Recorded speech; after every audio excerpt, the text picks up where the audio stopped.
사무엘상 20장 24절에서 42절까지 오늘 너 사악하고 반역하는 여인의 아들아, 너 사악하고 반역하는 사울이 지금 자기 아들 요나단 책망하는데 표현이 독특하죠. 너 사악하고 반역하는 여인의 아들아. 사울도 마누라하고 별 적이 없었던 것 같아요. 그죠? 자기 부인을 이렇게 말한다는 게 좀 웃기잖아요. 너 사악하고 반역하는 여인의 아들아 했는데 30절입니다. 나를 닮아야지 왜 엄마를 닮았냐 이 말인데 지금 30절 같이 읽겠습니다. 이에 사울의 분노가 요나단을 향해 타올라 그가 요나단에게 이르되 너 비뚤어지고 반역하는 여자의 아들아, 내가 이새의 아들을 택하여 내게 혼란을 가져오고 또 내 어머니를 벌거벗기는 혼란을 가져온 줄 내가 알지 못하랴. 여기 보면 너 비뚤어지고, 여기 너 비뚤어지고 이렇게 했네요. 예, 너 비뚤어지고 반역하는 이렇게 여기서는 했는데, 예. 우리 너 사악하고 반역하는 여인의 아들아 이렇게 했습니다. 예. 여기 보면 이세 아들 다윗을 택하고 이러죠. 택했다. 여기 택했다. 예. 요나단이 아버지를 택하지 않고 이쪽을 택했다는 건데 잠깐 기도하고 시작합시다. 위대하고 거룩한 주 하나님 감사합니다. 하나님께서 은혜 주셔서 오늘 주의 말씀을 또 선포할 때 주의 영을 충만케 해주시고 복을 주시길 간구합니다. 하나님께서 또 주의 첫날 또 주 앞에 모인 모든 혼들을 기억하여 주시고 주의 영을 충만케 해주시고 은혜가 넘치도록 그렇게 해주시길 간구합니다. 전능자 주 하나님 도와주십시오. 저희가 주 앞에 싸우니 주님께서 복을 주시길 간구합니다. 감사드립니다. 주의 성기도합니다. 아멘. 오늘 공부할 주의 말씀은 요나단을 향한 사울왕의 분노입니다. 사울은 아들 요나단이 다윗을 옹호하고 그를 위해 거짓말하는 것을 알았습니다. 이에 그는 너 사악하고 반역하는 여인의 아들아 이렇게 하면서 요나단에게 욕을 퍼부었는데 사울은 반드시 다윗을 죽여야만 했습니다. 이는 왕국과 정권의 안정을 위해서 반드시 필요한 일이었습니다. 그런데 요나단은 아버지를 위해 일하지 않고 다윗을 위해 일했습니다. 이는 요나단이 육신을 따르지 않고 주의 뜻을 따랐기 때문입니다. 사울과 요나단은 부자지간이지만 다윗을 두고 충돌했습니다. 사울은 이 문제로 요나단을 죽이려고 할 정도로 분노를 했습니다. 사울과 다윗은 자인과 사이고 왕과 종의 관계지만 이들 역시 한 명을 죽여야 끝이 나는 적대 관계였습니다. 다윗과 요나단은 친형제라 부부간의 사랑보다 더 큰 사랑으로 그들의 혼이 묶여 있었습니다. 이를 통해 우리는 크리스천의 바른 인간관계가 무엇인지를 볼 수 있습니다. 다윗을 사랑한 요나단은 아버지의 눈에는 가장 어리석고 한심한 아들이었습니다. 그리고 그런 훗날 요나단의 아들 무비보셋은 다윗이 베푼 긍휼로 왕의 식탁에 함께 앉아서 식사를 하게 됩니다. 요나단은 다윗의 집과 언약을 맺었는데 이는 그가 주께서 기름 부음을 받은 자여 왕이 될 것임을 확실히 알았기 때문입니다. 주의 뜻과 계획을 미리 안다는 것은 큰 은혜요 복입니다. 주의 뜻과 계획을 미리 안다는 것. 예언의 말씀을 믿는다는 것은 미래를 아는 겁니다. 미래를 안다는 것은 뭐야? 대비를 할 수 있다는 말입니다. 크리스천들로서 우리는 이 세상이 앞으로 어떻게 될지, 나 자신이 어디로 갈 것인지, 어떻게 될 것인지를 미리 확실히 알고 있습니다. 미리 확실히 알고 있다는 말은 뭐다? 미리 준비를 할 수 있다는 뜻입니다. 근데 준비를 안 해버리면 여기 문제인데, 우리가 이제 준비를 할 수 있는 사람들, 우리는 미래를 준비할 수 있는 사람들이다. 그죠? 앞일이 어떻게 될 줄 알고, 세상 사람들 다 그랬죠. 뭐가 잘 될 줄 알고, 어떻게 될 줄 알고, 이런 게 얘기했지만, 우리는 확실히, 분명하게 될 일을 알고 있습니다. 그게 예언의 말씀이 있기 때문입니다. 예언의 말씀이 있기 때문에. 지금 우리는 하늘의 보화를 쌓는 일이나, 그리스도의 심판석을 대비한 일이나, 회개에 보고할 것들에 대해서 준비할 수 있어야 되고, 준비해야 됩니다. 요나단은 다윗과 언약을 맺음으로 그가 죽은 후에 자식들이 멸망하지 않도록 조치를 해뒀습니다. 자, 본문 보겠습니다. 24절. 이에 다윗이 들의 자식을 숨겼더라. 그리고 세 달이 되자 왕이 몸소 앉아 음식을 먹었더라. 요나단의 말대로 다윗은 사흘 동안 들에서 자신을 숨겼습니다. 이 사흘의 기간은 그가 아버지의 집에 간다고 하면서 숨어있기로, 들판에 숨어있기로 한 기간입니다. 내일은 세 달의 첫날로 월삭입니다. 왕이 몸소 앉아서 음식을 먹었습니다. 음식이야 뭐 매일 먹는 것이지만 세 달의 식탁에 음식을 먹을 때는 가족들이나 중요 인물들이 함께 먹습니다. 왕의 식탁에 참여한다는 것은 그가 왕의 신뢰를 받고 호의를 입는다는 뜻입니다. 왕의 식탁에 초대를 받는다는 것은 은혜를 입는 것이고 특권입니다. 우리 모두 왕들의 왕이신 주 예수님의 초대를 받아서 그분과 함께 식사를 하는 사람들입니다. 개들은 주인의 상에서 떨어지는 부스러기를 먹지만 자녀들은 함께 앉아서 식사를 합니다. 주께서 계시록 3장 20절에 보라 내가 문에 서서 두드리노라. 누구든지 내 음성을 듣고 문을 열면 내가 그 사람을 인하여 그 사람 안으로 들어갈 것이요 그와 함께 만찬을 먹으리라. 그도 나와 함께 먹으리라. 여보, 함께 먹으리라. 이제 함께 먹으리라. 주님과 우리는 함께 먹는 사이다 말이죠. 누구든지 주를 믿을 때 주님을 영접할 때 얻는 복이고 특권입니다. 자, 25절 본문으로 봅니다. 예. 예, 잠깐만요. 25절부터였네요. 그냥. 그리고 왕은 다른 때처럼 그의 자리 곧 벽 옆에 한 자리에 앉았더라. 그리고 요나단은 일어섰으며 아브넬은 사울의 옆에 앉았지만 다윗의 자리는 비었더라. 여기 나온 인물들 보세요. 사울 왕이 나오고 다음 요나단이 있고 다음 아브넬이 있고 다음 다윗이죠. 4명이잖아요. 지금 자리가. 이거는 이 왕국의 제일 핵심 인물들이에요. 이 왕국의 가장 진짜 머리가 되는 그런 핵심 인물들이라고. 왕은 식탁에서 늘 앉는 자리가 있습니다. 사울 왕은 다른 데처럼 자기 자리에 앉았는데 위치는 벽 옆에 한 자리였습니다. 그리고 요나단은 일어났고 아브넬은 사울의 옆에 앉았습니다. 아브넬은 사울 왕국의 군대 대장입니다. 아브넬은 나중에 이제 뭐 요압에게 죽지만 본래 다윗과 통일을 논하던 사람이에요. 이게 아브넬이라고. 그래서 사울 왕가에서 뭡니까? 사울 왕이 죽고 나서까지도 최고 권력자고, 나중에 이제 사울 죽고 나서는 사실상 왕이었죠. 사울 아들은 그냥 바지 사장이었고요. 바지방이었고, 진짜 아브넬이 사실은 실질적 왕이었다고. 그 정도로 여기 지금 왕의 식탁에 앉는다는 자체가 보통 인물들이 아닌 거죠. 그 요나단이 뭐 아들이니까 당연한 거고. 그 사울 아브넬은 사울 왕국의 군대 대장이었고, 사울 왕의 삼촌 그 넬의 아들이었다 이 나오죠. 아브넬은 훗날 사울이 죽었을 때 이스라엘의 실권자로서 다윗과 평화협정을 맺고 전쟁 없이 다윗과 통일 왕국을 이루고자 했던 사람입니다. 물론 그러다가 이제 요압이 이제 뭐 죽여버렸지. 다윗 모르게. 그런 일이 터지긴 했지만, 왕의 식탁에 앉는 사람을 보면 아들 요나단, 그리고 군대대장 아브넬, 그리고 다윗입니다. 이 자리는 국정을 책임진 최고 권력자들, 그 왕의 측근에 앉는 자리임을 쉽게 알 수 있습니다. 다윗의 자리가 비어있던 것은 그가 지금 들판에 숨어있고 이 자리에 나오지 않았기 때문입니다. 26절. 그럼에도 불구하고 사울은 그날에 어떤 것도 말하지 아니하였더라. 이는 그가 무슨 일이 그에게 닥쳐서 그가 부정하게 되었도다. 확실히 그가 부정하게 되었도다 생각하기 때문이더라. 사람은 뭐 말 안 하면 다 각각 자기 생각대로 하죠. 자기 생각대로, 자기 상상대로 그렇게 추측을 하는 거죠. 물어보면 간단한 일인데, 물어보면 물론 거짓말 치겠지만, 이 사울은 그냥 나름 생각을 한 거예요. 오늘 안 온 거 보니까 다윗이 지금 뭔가 부정하게 돼서 못 왔나 보다. 이렇게 생각했다는 겁니다. 그 식사 자리에 다윗이 나오지 않았지만 사울왕은 아무 말도 하지 않았습니다. 왜 다윗이 오지 않았느냐? 그가 아프냐? 무슨 일이 있느냐? 이런 질문도 없었다는 겁니다. 사울왕은 그가 오지 않는 이유를 나름 생각하고 있었는데, 이는 그가 무슨 일이 그에게 닥쳐서 그가 부정하게 되었다. 확실히 그가 부정하게 되었다 생각하기 때문이더라. 생각이 뭐 다 나름대로 하는 거죠. 근데 그게 맞는지 안 맞는지는 나중 문제고, 나름 다 이렇게 생각을 합니다. 사울은 지레짐작으로 다윗이 이 자리에 오지 않는 것은 그가 부정하게 되었기 때문이다. 이렇게 판단을 했습니다. 그는 다윗이 도망했다든지 뭐 숨어서 왕의 마음을 살피고 있다는 사실은 전혀 눈치채지 못했습니다.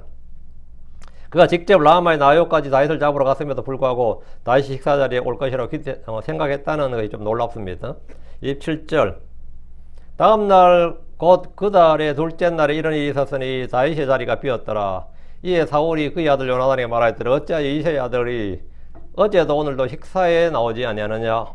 둘째 날에는 이제 사울이 뭔가 좀 눈치를 챈 거예요. 어제야 뭐 그렇다 치지만 이틀 연속 안 나오니까, 다윗은 식사 자리 나타나지 않으니까 왕의 식탁에 자신을 보이지 않았다는 것은 굉장히 불경스러운 일이에요. 왕의 권위를 무시한다든가 뭐 이런 거죠. 그러니까 굉장히 불경스러운 일이고 다른 마음을 품고 있다는 걸 보여주는 것 같은 심각한 일입니다.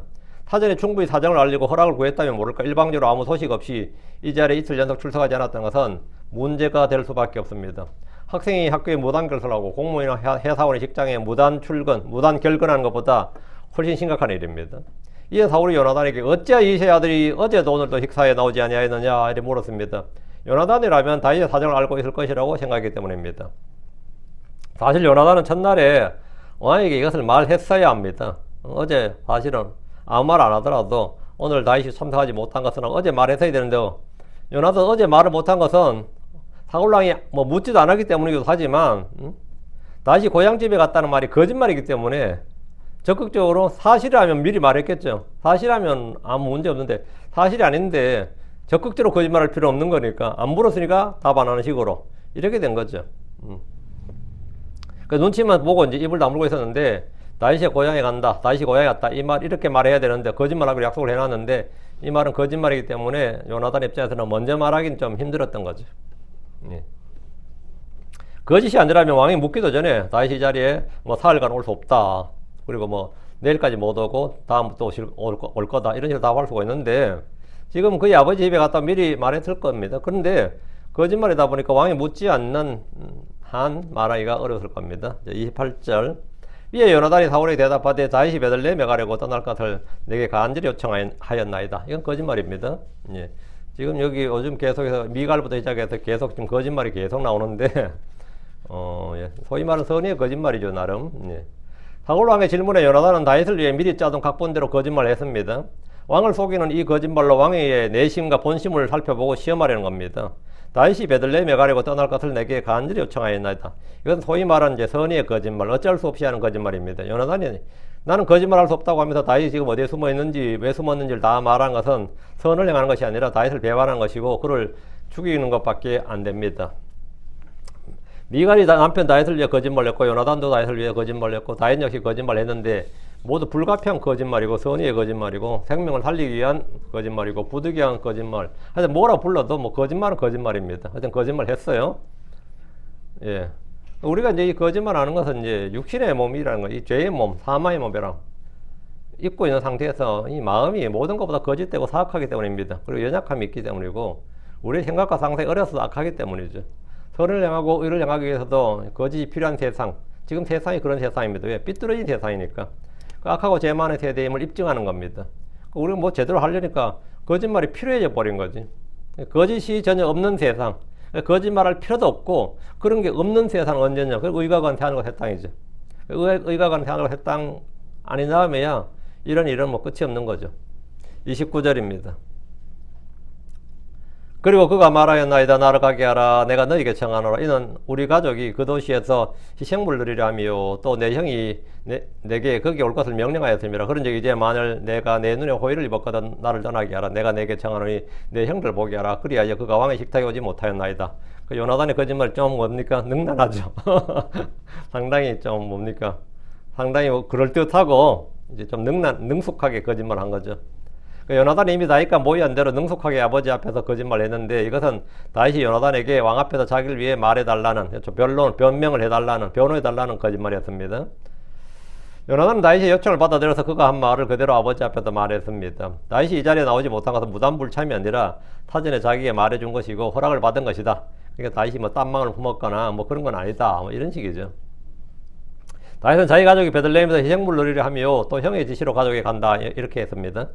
다윗은 죽게 희생물 드리고 고향에 가서 형들도 볼 것이기 때문에 왕의 식탁에 오지 못했다는 겁니다. 사울 왕은 그런 말을 그대로 믿을 바보가 아닙니다.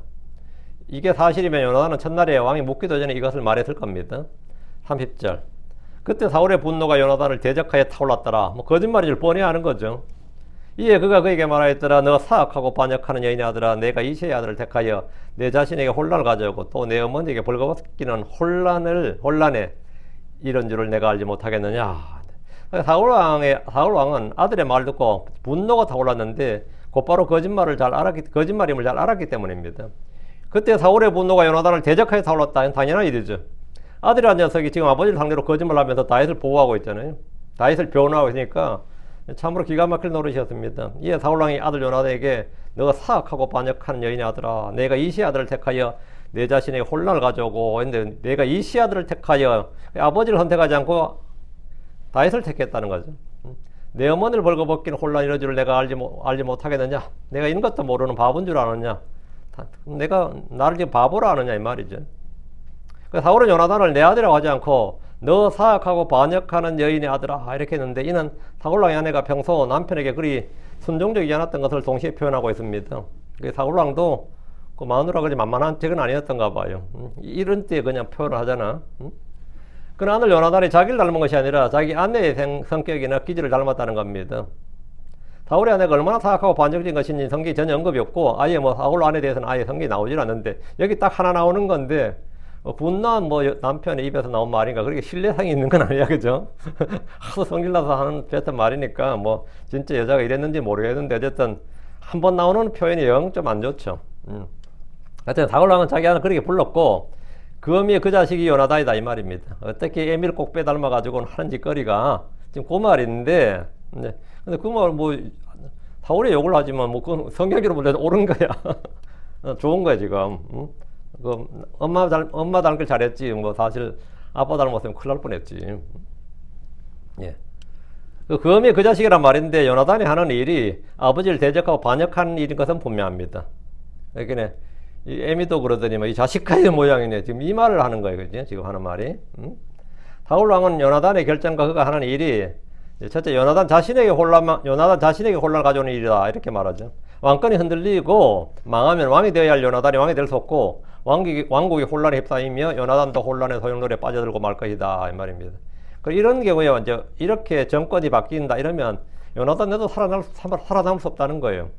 실제로 아마 정권이 그렇게 바뀌었으면 요나단이 뭐 전쟁에서 죽었기 망정이지 요나단이 안 죽었으면 난감하게 됐어요. 사실은 요나단이 죽어버렸기 때문에 다행이지 요나단이 안 죽었으면 당연히 사울 왕가를 지지하는 잔존 세력이 있을 것이고 그들은 당연히 유다집과 대적을 하게 되겠죠.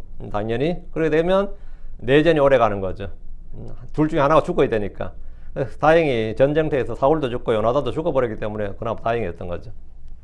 요나단도 혼란의 소용돌이에 빠진다 이 말이에요. 둘째는 이런 요나단뿐만 아니라 그의 어머니를 벌거벗기는 혼란이 이루니이다 이랬는데 이 말은 요나단 같은 아들을 낳은 어머니가 부끄러워하고 후회할 말이다. 후회할 일이다. 내가 저런 놈을 자식이라고 낳았어. 한국 사람들이 이런 표현이 있는데 저것도 자식으로 낳아서 미역국을 먹었나 뭐 그런 거 있죠. 그런 비슷한 표현입니다. 이게 왕이 되어야 할 아들이 왕을 다윗에게 빼앗겨 버리면 그 어머니는 왕비나 왕후가 아니라 뭐가 되죠? 대적죄인이 되는 겁니다. 그때부터는 왕후가 되는 게 아니에요. 왕후가 아니라 졸지 뭐 역적의 의미가 된단 말이죠. 이것은 일대 혼란을 이야기하는 겁니다. 완전히 신분이 바뀌어 버린 거이고 뭐 예전 같으면 이쪽 세계 같으면 뭐 사형 아니면 뭐가 되는 거죠? 이 노비로 이 신분이 강등돼 버리는 거죠. 그렇게 되는 거죠. 사울 왕은 이 말을 하면서 내가 알지 못하겠느냐 이랬습니다. 우리나라도 여러분이 뭐 태종이 왕이 됐죠. 형이 정종이잖아요. 2대 왕이 정종이죠. 형이에요, 형. 그리고 셋째가 태종인데 태종이 임금이 되는 순간에 정종의 부인들, 정종의 부인들하고 후비들은 전부 다 비구니가 됐습니다. 다 비구니가 돼. 꼼짝없이 안 되면 뭐 노비돼야 되는 판군이가 비구니 돼버린 거예요. 조선시대의 비구니란 것은 뭡니까? 이거 한 천민 중에 천민이에요. 조선시대의 비구니란 것은. 그래가지고 이제 태종이 나중에 이제 자기가 집권이 안정이 되니까 그때 이제 돌아가도 좋다 이래 된 거죠. 그래 됐지. 뭐 마찬가지죠. 뭐 세조가 됐을 때는 뭐 그 문종부터 시작해서 그 밑에 저 사람들 좀 몽땅 다 죽었죠. 단종까지. 단종이 죽었으니까. 그때 그 총신들이나 뭐 이게 그러니까 한마디로 개국공신이 뭐가 되는 거죠? 뭐 개국공신이라 아니면 최고 충신이라고 1등급 충신이 됐던 사람이 노비가 된다. 이게 혼란이란 거죠. 이게 혼란이라고 해요. 그러면 지금 사울이 지금 말하는 이 혼란, 이는 말이 벌거벗기는 이 푹식이 뭐냐면 왕후가 졸지에 뭐가 된다? 다윗에게 정권이 되는 순간에 네 어미는 왕후가 아니라 그때보다 노비가 된다 이거예요. 그게 혼란이지 뭐. 완전 일대 혼란이죠. 인생의 혼란이고. 그걸 내가 알지 못하겠느냐. 나는 뻔히 보이는데 너는 모르냐 이 말인데 뻔히 보이는 일이고 누구나 예측할 수 있는 일인데 내가 그런 것을 모르겠느냐 이거예요. 또한 요나단이 다윗을 택함으로 이런 혼란을 가져온다.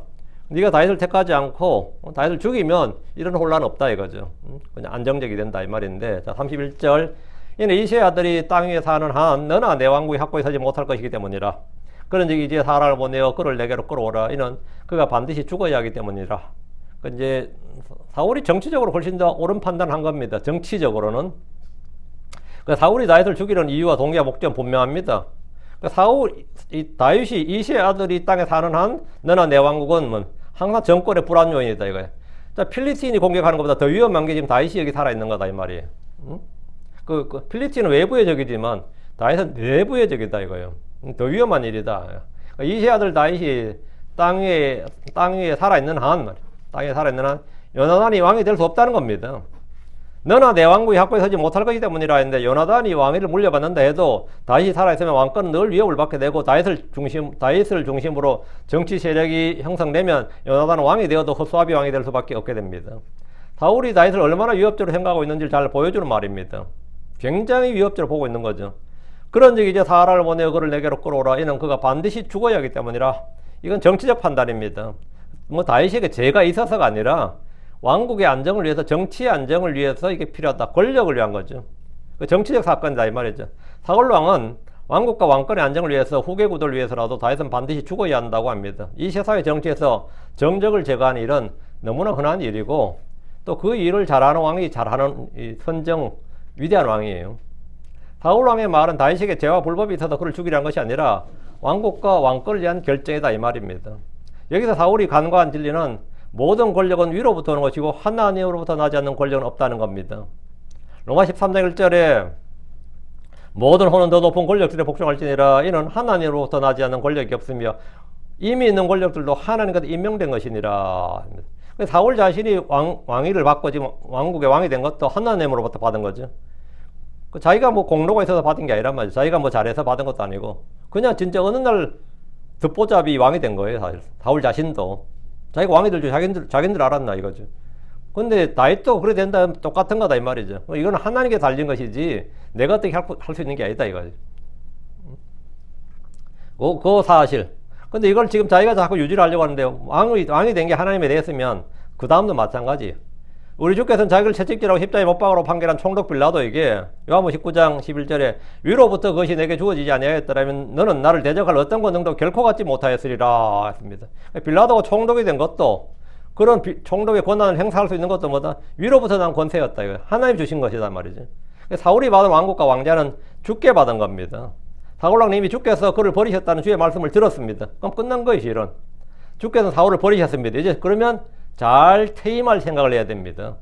주님이 나를 이제 왕을 삼으신 분도 주님이시고 이제 나의 왕을 해고하신 분도 주님이니까 나는 다음 왕을 위해서 잘 준비를 해야 되는데 이건 받아들이지 못한 거예요. 나를 버리셨다는 말은 이제 듣긴 했지만 믿진 않았던 거죠. 그러니까 사울이 도저히 이 사실을 받아들일 수가 없었습니다. 이 두 번이나 사무엘을 통해서 네 파이어 됐다, 네 지금 해고됐다 해도 안 받아들인 거예요. 그 사울의 왕국은 다윗에게 빼앗기는 것이 아니고 다윗이 사울 왕국을 뺏는 게 아니고 주께서 빼앗으셨다.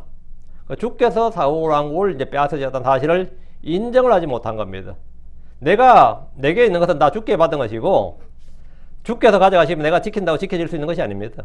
사울은 다윗이 죽어야 한다고 했지만 이것은 다윗을 대적하는 일이 아니라 주를 대적하는 일이었습니다. 하나님 택한 왕, 하나님이 기름 부으신 사람은 다윗입니다. 그럼 요나단처럼 그 사실을 받아들이고 그 요나단은 그걸 받아들였어요. 받아들였으니까 뭡니까? 후일을 대비했죠. 그게 뭡니까? 언약을 맺은 거예요. 그럼 사울도 지금 해야 될 일이 뭐죠? 다윗과 언약을 맺어야 돼. 네가 왕이 되면 나나 나 자식들 죽이지 말고 무혈 입성해라. 이렇게 평화로운 정권 교체를 하자. 이렇게 해야 된다고. 그러면 성경에 나오면 최초의 평화로운 정권 교체 이렇게 나오는 거죠. 응? 왕권이 이렇게 평화롭게 이양된다는 것은 뭐 있을 수 없는 일이란 말이죠. 근데 성경에는 이렇게 나온다. 이런 역사가 있을 뻔했지. 그걸 받아들였으면 그럼 민주주의 정권 교체처럼 평화로운 정권 이양이 이루어지는 거죠.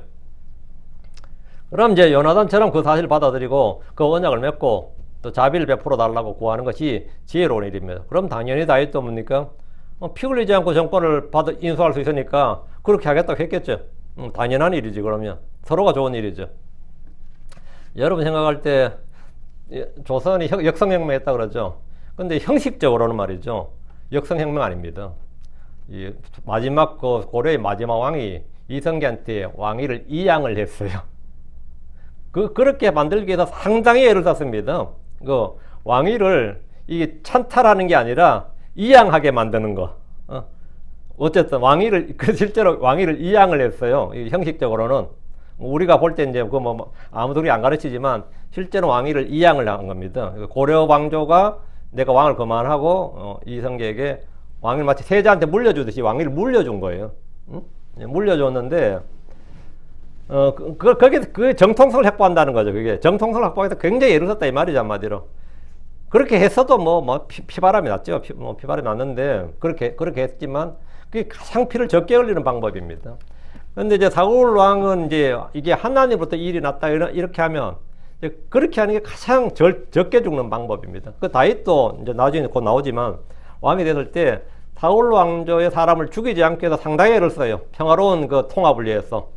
그래도 그렇게 몇 년을 기다리고 해보는데 7년 이렇게 그 평화로운 그 통합을 위해 통일왕국을 만들기 위해서 그 가능한 이제 피를 안 흘리고 이제 정권을 이양해야 되죠. 이제 하는 거죠. 이제 그 이야기인데 이제 사울 때문에 자꾸 많이 죽게 되는 거죠. 이래 되면 32절. 이에 요나단이 그의 아버지 사울에게 대답하여 그에게 말하였더라. 무엇 때문에 그가 죽임을 당해야 하리까? 그가 무엇을 행하였나이까? 그 요나단은 다시 왜 죽어야 되느냐는 거예요. 요나단은 아버지의 말 듣고 가만히 있지 않고 대들었어요. 무엇 때문에 그가 죽임을 당해야 하리까? 그가 무엇을 행하였나이까? 앞에 말했잖아요. 혼란이라고. 이거는 국정의 혼란이고 너한테도 혼란이고 네 엄마한테도 혼란이고 이게 혼란이다. 우리 집안에 완전 다 혼란이다 이거지. 근데 지금 요나단 딴소리를 하고 있는 거예요. 요나단은 다윗이 죽어야 할 만한 범죄와 불법이 없다는 걸 말합니다. 왜 아버지는 아무 죄나 잘못이 없는 다윗을 죽여야 하느냐 이렇게 항변했습니다. 이미 사울은 다윗을 죽여야 하는 이유를 충분히 설명했습니다. 이는 그의 개인적인 비리나 불법이나 죄 때문이 아니라 왕권의 위협이 되고 다윗이 살아있으면 요나단이 왕이 될 수 없기 때문이다. 그게 이유예요. 태종 이방원이 있죠. 아들 세종을 위해서 왕권의 위협이 될 만한 자들 모두 숙청해버렸는데 죽은 자들이 죄가 있어서 죽은 게 아닙니다. 특히 제일 황당한 게 그 외가를 다 죽였어요. 그 외가를 누구 외가를 죽였을 것 같습니까? 태종 자기 마누라 민씨 일가를 다 죽였습니다. 그 민무질이라든지 그 형제 다 죽였고요. 죽는 물로 살려놨는데 그 위를 다 죽였지. 다음에는 세종 외가를 다 죽였어요. 그 세종의 장인이 시몬이라고 굉장히 유명한 유학학자입니다. 근데 그 중국에 사신으로 가라 그랬다가는 돌아올 때 그냥 평양에서 죽여버리잖아요. 왜 그 사람 죽을 이유가 있어 죽었을 것 같아요? 아니죠. 다 알아요. 죽인 사람도 알고 죽는 사람도 다 압니다. 다 알아. 그랬더니 뭐 세종이 성군이 되었더라. 지금 다 그러잖아. 그 태종 이방원이 별명이 킬방원이잖아.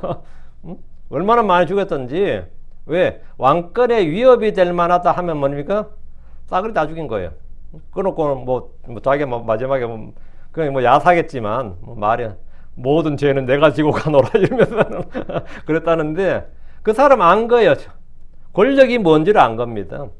놔뒀다가는 아들한테 위협이 되고 선정을 베풀 수가 없다. 이거를 이제 너무 잘 알기 때문에 그렇게 했는데 이제 세종은 자기는 그렇게 못했죠. 아들이 문종이 약한 걸 알지만 차마 정리를 못 해준 거예요. 정리를 못 해주고 믿노라 맡기노라 했더니 난리 나버린 거죠. 예. 그 정치적 결단이란 거예요. 그 사골랑은 지금 이 정치적 결단을 했는데 왕의 권력을 위해서라면 외척은 물론이고 형제나 아들들까지도 죽여버린다 이거죠. 그게 왕조국가입니다. 사울은 다윗으로 인해 사울 왕조가 끝날 것임을 잘 알기 때문에 반드시 다윗을 죽이려는 겁니다. 그리고 이제 다윗 자체가 사위가 되었기 때문에 지금 이거는 집안 문제가 된 거예요.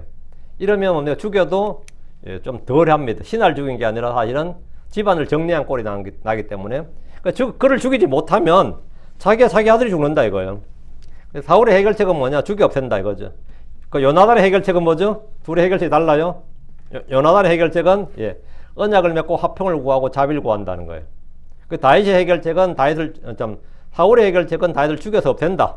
요나단의 해결책은 어차피 다윗이 왕이 될 거니까 차라리 언약을 맺고 다윗에게 화평과 긍휼을 구한다. 어느 게 나은 것 같아요. 미리 알면 대비책이 달라지는 거죠. 대비책이 달라지는 겁니다. 요나단도 사울을 죽일 수 있다고 확실하다 그러면 죽이는 쪽을 택했겠죠. 근데 죽일 수 없다는 거죠. 하나님이 다윗과 함께 계시다 이거예요. 하나님 다윗과 함께 계시면 내가 하나님을 대적할 수 없는 문제단 말이죠. 그래서 요나단이 현명한 결정을 내린 거죠. 판단을 내린 거죠. 33절. 우리도 이런 현명한 판단은 하나님의 말씀에 대한 믿음에서 나오는 겁니다. 믿음에 나오는 거예요. 이에 사울이 그에게 창을 던져 그를 치려하였더라. 이로써 요나단이 그의 아버지가 다윗을 죽이기로 결심한 줄 알았더라. 요나단의 반발에 사울은 그에게 창을 던져 그를 치려했습니다. 다윗과 한편이라면 니도 아들 필요 없다 이거예요. 다윗을 죽여야 한다는 자신의 의견에 반대하는 자는 아들일지라도 살려둘 수가 없습니다. 왜? 이건 나한테 더 위협이야.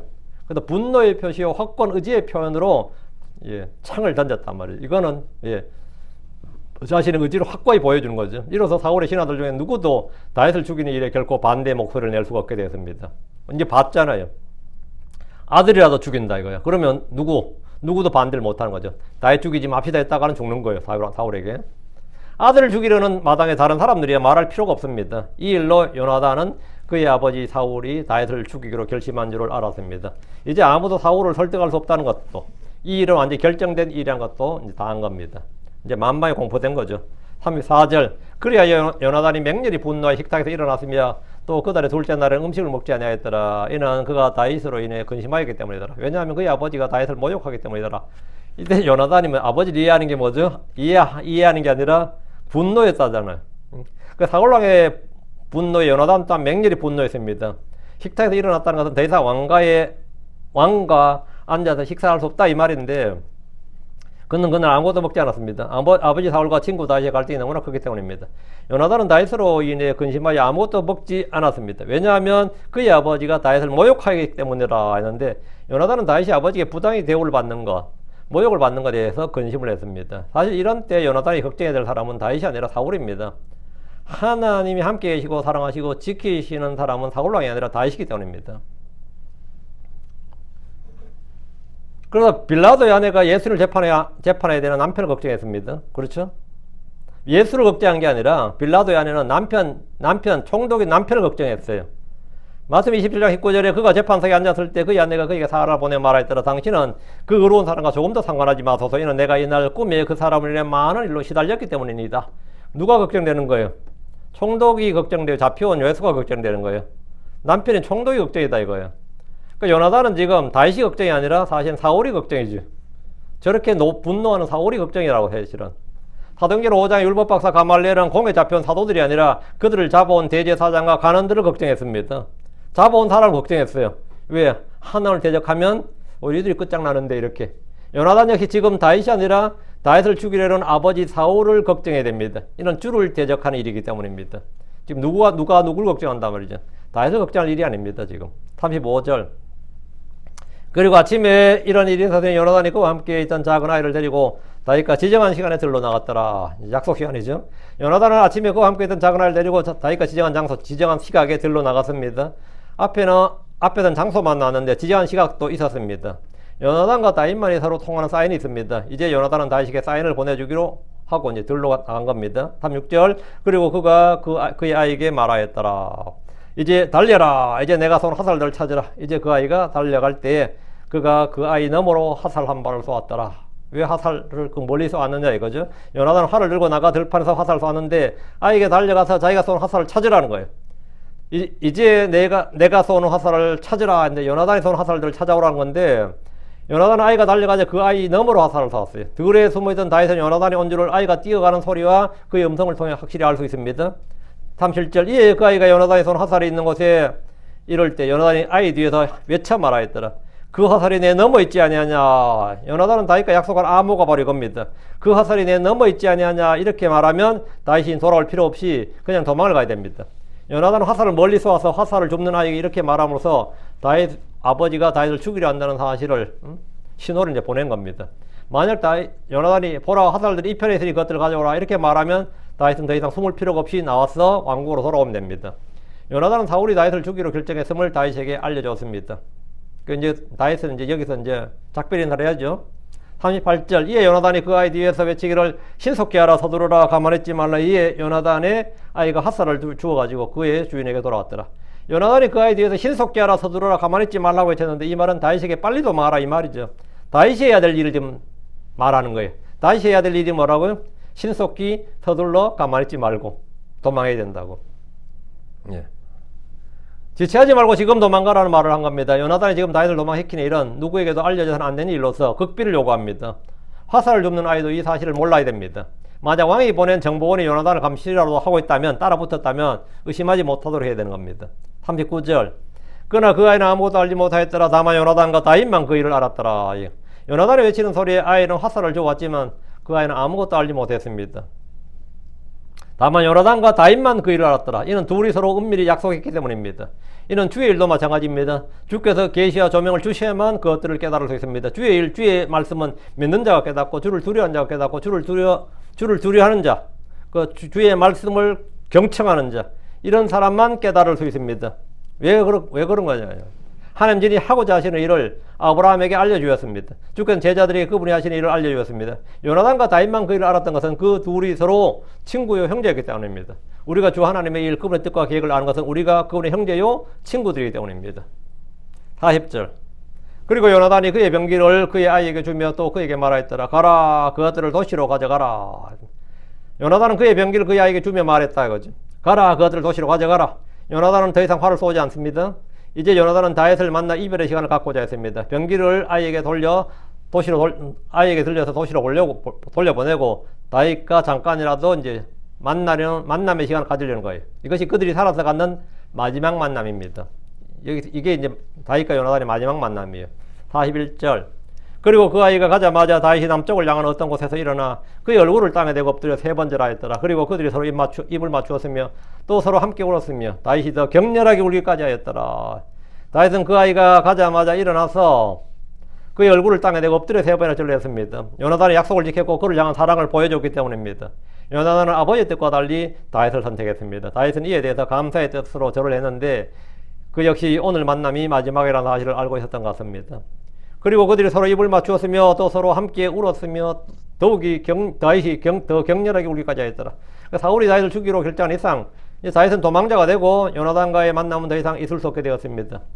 우리는 인생에서 수많은 만남과 이별을 경험합니다. 만약 오늘 밤이라도 주께서 오시면 우리 이 땅에서 알던 많은 사람과 인사도 나누지 못한 채 그냥 이별할 겁니다. 근데 그거 슬픈 일 전혀 아닙니다. 그거 전혀 슬픈 일 아니에요. 사람이 갑자기 다가오는 죽음도 마찬가지입니다.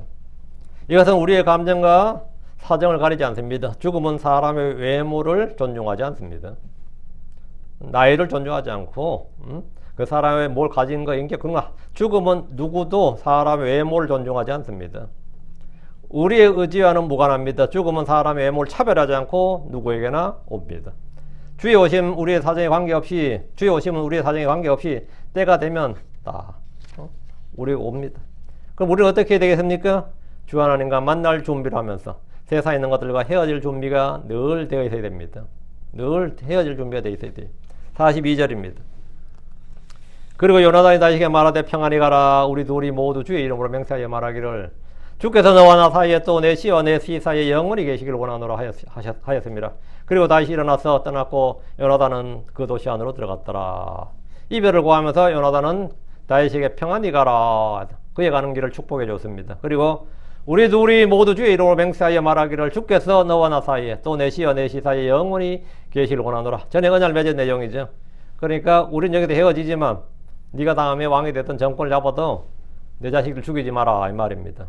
요나단의 해결책이었죠 이게.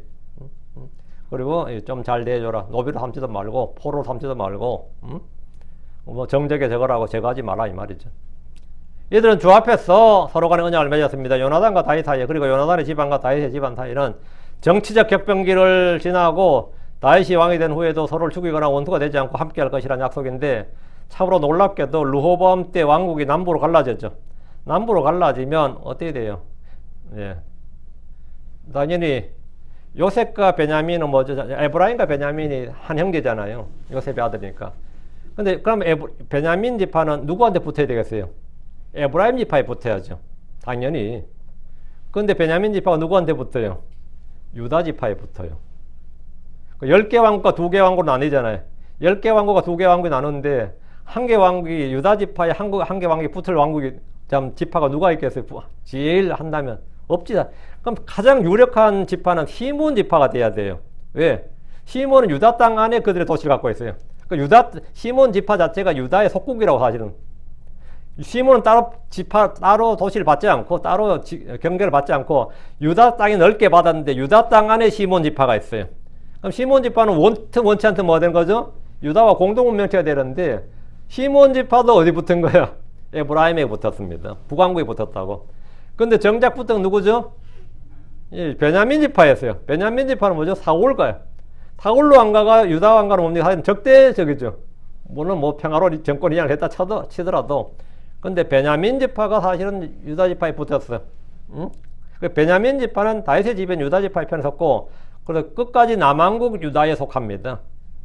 베냐민 지파는 유다 지파의 왕권을 빼앗긴 그런 역사가 있었기 때문에 가장 반대편에 설 수밖에 없는 지파인데, 오히려 유다 지파와 결합을 했습니다.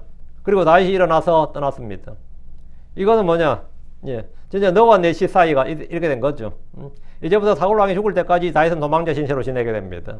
하지만 그 시간은 단련의 시간이었고, 그가 왕으로서 통치할 수 있는 충분한 기질을 갖추는 준비 기간이었습니다. 그래서 다윗이 드디어 왕이 되었을 때는 그 피바람이 나는 일이 없었던 겁니다. 안 그랬으면 뭐 난리 났겠죠.